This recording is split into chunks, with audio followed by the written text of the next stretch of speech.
Hello, kedves játékosok!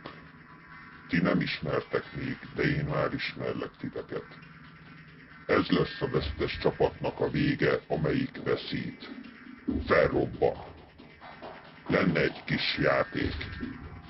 Van egy időzített bomba, amely 15 óra 00-kor felrobban, és cafatokra tépi a testeteket.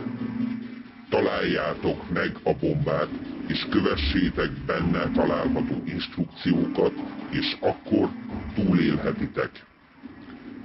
5 darab ellenőrzési pontot helyeztünk el a pályán. Mind az 5 ellenőrzési pontot egy-egy ország zászlaja fog jelezni. Mindegyik zászló mellett található egy-egy láda.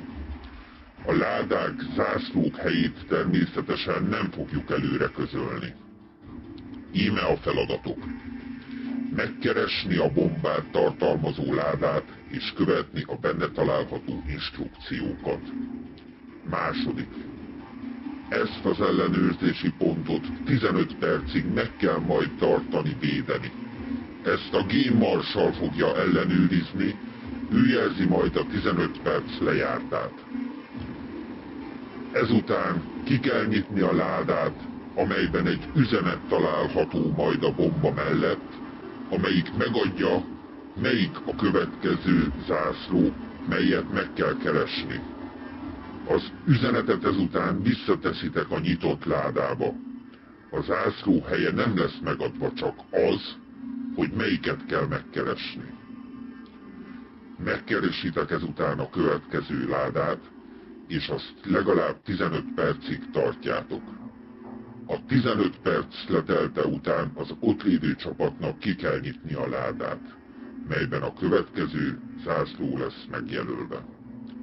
És ez így tovább, míg az utolsó zászló ládáig el nem juttok.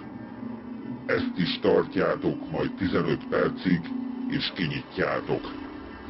Ebben lesz a végső feladat, melyet végre kell majd hajtani. Ezt senki nem fogja előre tudni. A ládákban lesz papír és toll, mindkét oldalnak be kell írni a pontos időt, amikor odaért, és kinyitotta. Mindkét oldalnak végig kell menni az összes ládán, de ha már nyitva van, nem kell várni. Köszönjük a figyelmet, és kezdődjön a játék!